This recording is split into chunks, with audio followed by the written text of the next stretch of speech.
Tenemos el gusto de recibir en los estudios de FM San Ramón al senador José Carlos Maguía, que está visitando San Ramón. Ya conocerán ustedes el motivo y él también lo va a comentar. José Carlos, esta es tu casa, bienvenido nuevamente. Bueno, muchas gracias. Sí, ayer me enteré del fallecimiento de una queridísima compañera, la Yaya Bilione, que bueno, eso motivó que estuviera acá. En un rato voy a tratar de acompañar a su familia y a algunas amigas.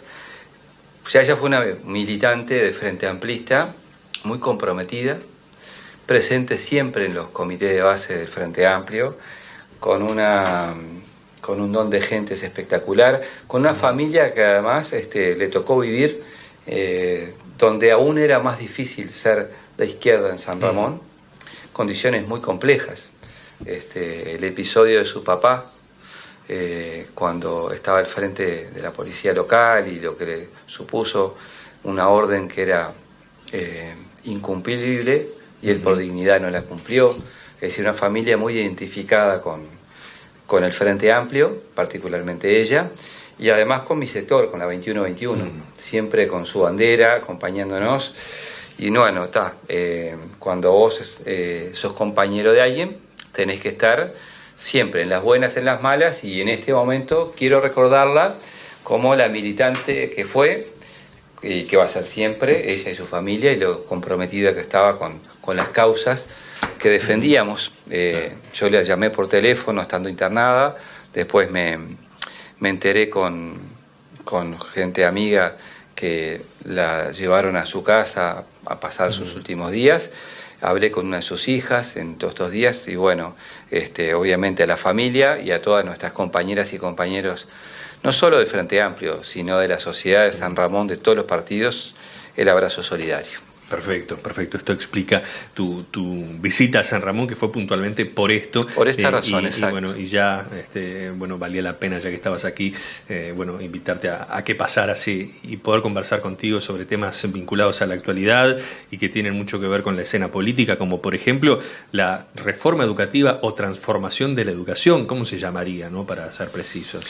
Bueno, también es una muy buena manera que siento de homenajear a Yaya, porque ella era muy militante, y bueno, una manera de hacerlo es seguir con su bandera y hablar de temas que ella estaría defendiendo.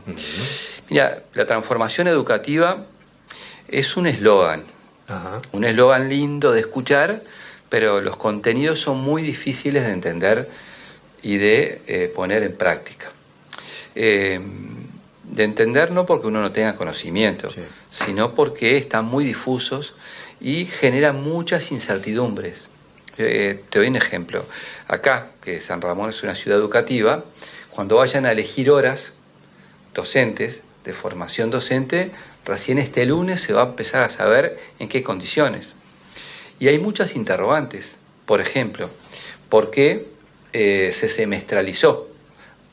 Es decir, y si vos te toca elegir horas en formación docente, que es generalmente un nivel más elevado que educación media, pero es semestralizado, tenés que tener la seguridad que vas a tener todo el año pago. Claro. Si no, volvés a tus horas a secundaria, a UTU o a primaria. Con lo cual, los docentes más jóvenes se ven resentidos. ¿Por qué? Porque, bueno, los lugares que ocupaban ellos, o los pueden ocupar, y lo pueden llegar a ocupar docentes más viejos, es decir, y eso es porque no hay una planificación. Se esperaron casi 3 años para poner en marcha estos cambios, que las asambleas técnico-docentes, no los sindicatos solo, las asambleas técnico-docentes, donde hay de todos los pelos, sindicalizados o no, le dijeron que no. A su vez, no se trata solo de una cuestión de aprender por competencias o contenidos. Se trata de aprender, punto. Y los contenidos son muy importantes y hacerlo por competencias puede ser una buena opción. No tiene que ser contrapuesta. Lo que pasa es que si usted lo plantea de golpe, y hoy que estamos hablando a 9 de diciembre, no sabemos lo que se denomina la malla curricular. ¿Qué es la malla curricular? Son los programas. No sabemos, para decirlo a la antigua, en el viejo esquema, cuántas horas de historia van a haber, cuántas de geografía, cuántas de literatura, cuántas de idioma español, cuántas de matemáticas. O sea, si vos no tenés el universo determinado, cuando vas a elegir las horas, ¿cuántas eligen? Puede haber que haya más de un área y otra de menos. Y lo importante sea que el volumen de horas no quede afectado. Claro. Es decir, si vos antes tenías 200.000 horas de clase, que sigas teniendo 200.000 horas de clase. Pero eso se está improvisando. Entonces, vos ves que cambian las cosas sobre la marcha. Entonces, la transformación educativa tiene aviso en la televisión, tiene aviso en la radio, pero no tiene concreciones. Y lo poco que se sabe está en marcha o lo improvisaron. Yo doy un ejemplo. Cambiaron el pasaje de grado.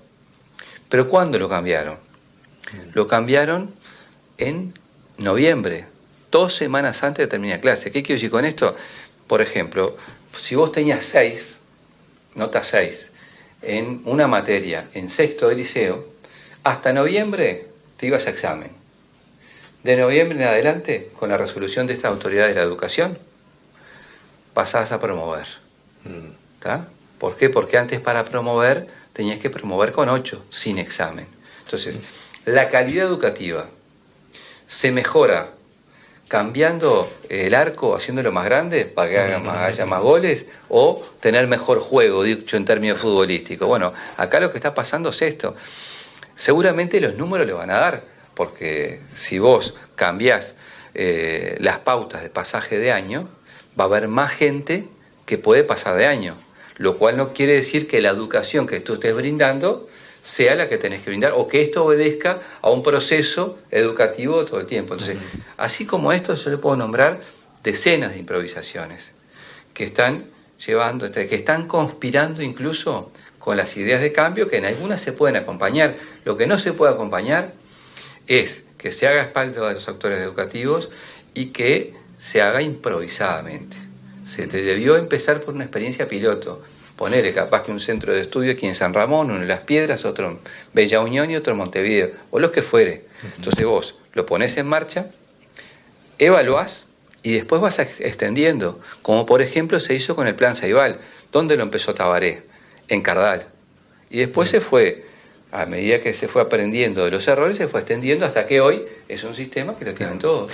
¿Es necesario, José Carlos, una reforma educativa? Porque generalmente cuando cambian, a uno le ha pasado como estudiante, a uno le van a decir, cambia el programa, cambia la cosa o queda igual. No, quedamos con el mismo plan, o sea, no me vengan a complicar. Creo que le debe pasar al estudiante y le debe pasar un poco al docente, seamos honestos, ¿no? Uno ya viene trabajando de una manera, ¿no? No digo que esta sea la respuesta del por qué se está en contra de esto, ¿no? Pero digo, ¿es necesaria una reforma más allá de que no sea de la forma en la que se está haciendo?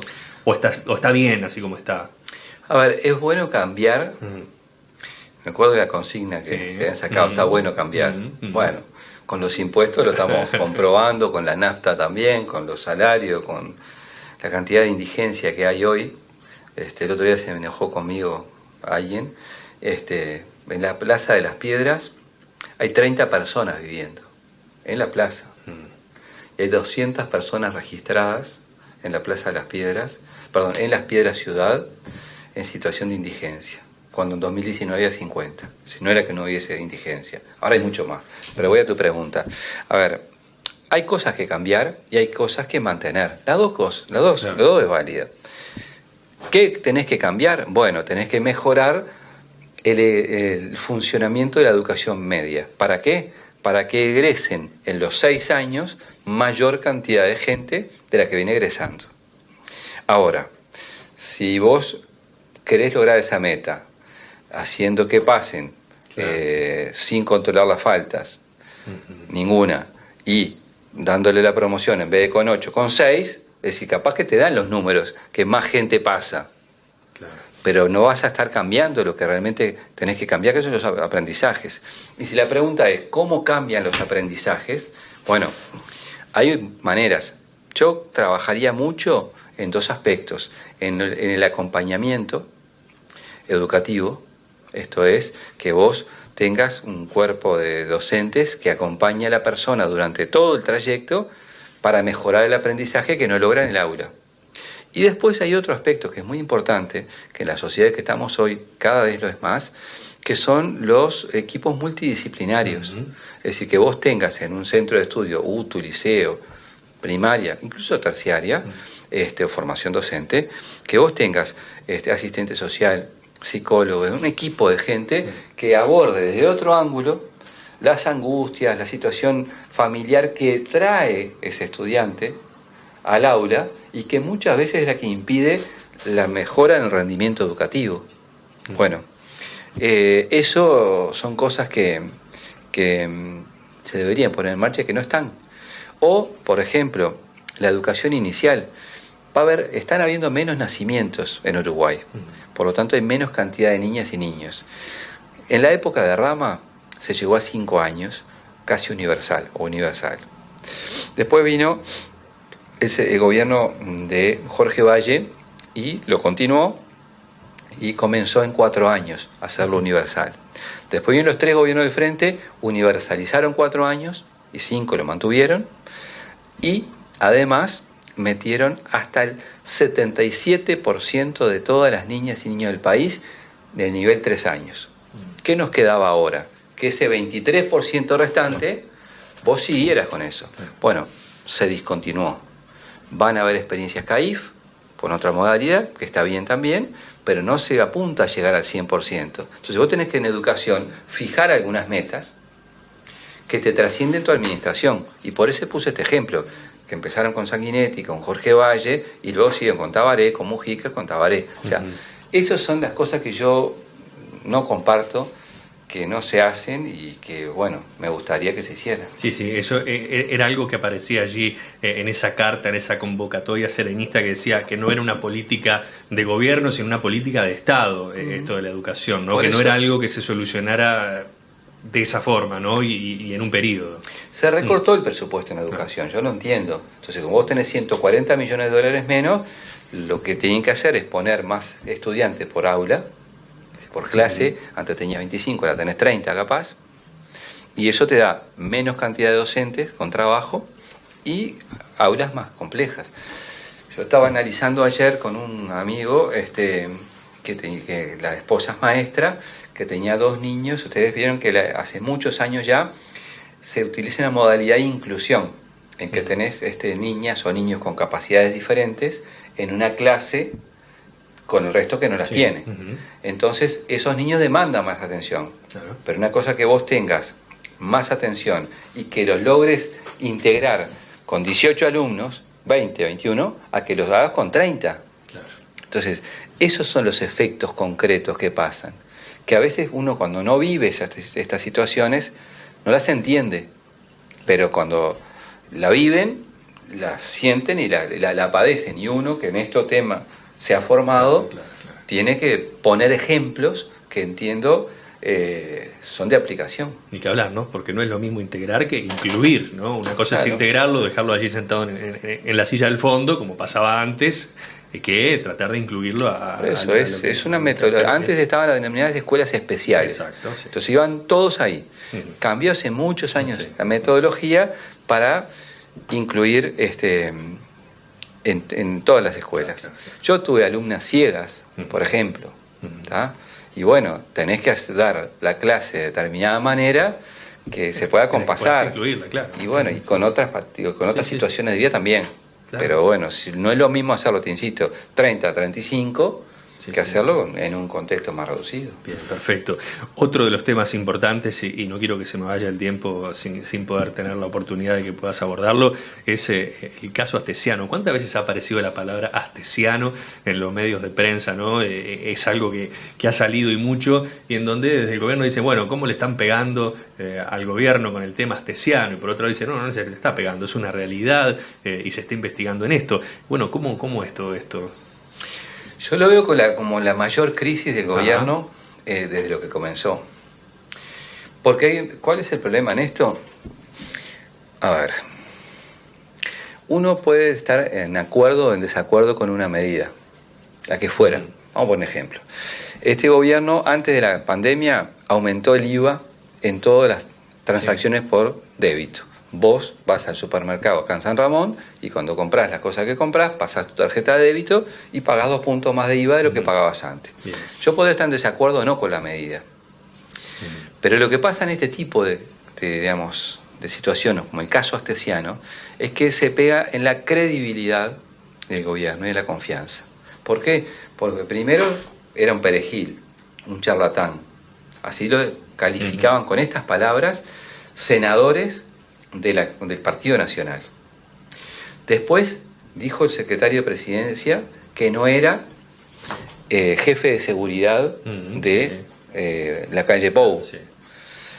Después, 1000 cosas más. Y van pasando los días y la palabra Astesiano se repite, Sí. y hay cada vez más diálogos con el señor González, con cada vez más actores. O sea, todo lo que comenzó con unos pasaportes falsos para unos rusos, ahora pasa por empresas que ganan licitaciones en UTE, por 1000 cosas más, por pescado, que todavía están viendo cuando se le dio una cosa muy rara. Yo, que sé que el gobierno hace una muy buena comunicación de todo lo que hace, hasta con sobredosis diría, a mí me llama la atención. Sí, claro, la otra vez habían pasado unas imágenes de unos conos que habían donado en Tacuarembó a los bomberos del Ministerio de Transporte. Yo digo, es extraño que ese pescado haya llegado en febrero y las fotos de la ONG, de la Olla Popular, salgan ahora en octubre, noviembre. O sea, yo qué sé,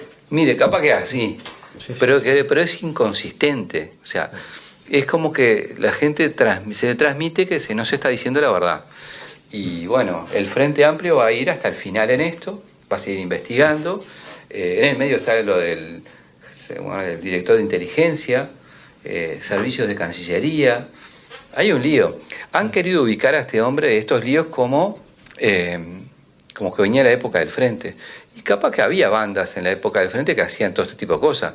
La diferencia es que Astesiano estaba en las listas del Partido Nacional, era el jefe de seguridad del presidente de la República y hacía, según la fiscal, la mediática fiscal Fossati, la asociación para delinquir, así la definió ella, en el 4º piso de Presidencia, donde si usted va a Presidencia ahora, tiene que dejar la cédula y le van a dar un collarín y va a entrar. Bueno, no hay registro, según los colegas del observador suyos, de las personas que fueron al 4º piso. Raro. Y la llamada con autoridades del Ministerio del Interior y con empresarios y demás muestra que hay cosas turbias. Bueno, hay que esperar la investigación, hay que esperar los hechos, y ahora esto, ya le digo, todos los días aparece algo nuevo. Sí. Es un dato de la realidad. Y ojo, ¿sabe por qué pasa eso? Porque sus colegas tienen el derecho de investigar. Claro. O sea, no es culpa del periodista que tiene información y lo divulga. Claro. En todo caso, se la dio a alguien. Sí, y en este caso, todos los acusados tienen acceso a la carpeta de investigación. Entonces, yo no tengo ni idea de dónde salió. En todo caso, no es el problema de dónde salió la información, sino que los hechos pasaron. Claro. Y bueno, muchas cosas. Bien. Bueno, para finalizar, José Carlos, Canelones, se ha hablado mucho acerca del fideicomiso, de otro fideicomiso, ¿no? Porque es el tercero del año, si mal no recuerdo, es el segundo que sale. Esto es bueno para Canelones, para otros, bueno, evidentemente seguir endeudándose. ¿Cómo lo lees haciendo una lectura breve? Son las dos cosas, ¿no? Uh-huh. Es decir, por un lado, un fideicomiso es endeudamiento, sí, claro, porque vos comprometés deuda para adelante. Y por otro lado son obras que sobre todo el área rural de Canelones las precisaba. Por lo tanto, a ver, todos los países tienen niveles de endeudamiento, los departamentos también.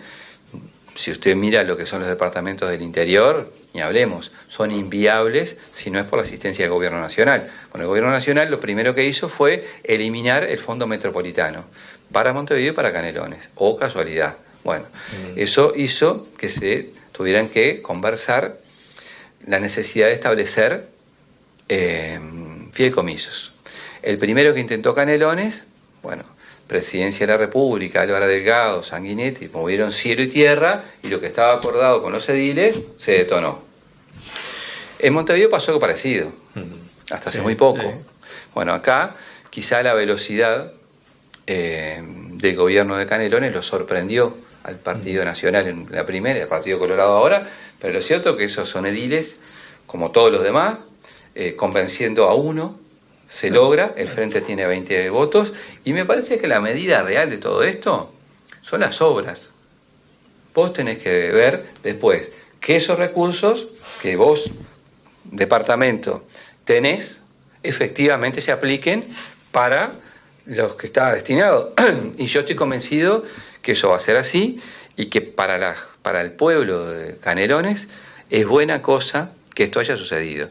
Si me dicen, el ringirranga de las negociaciones políticas existe, existió siempre y existirá.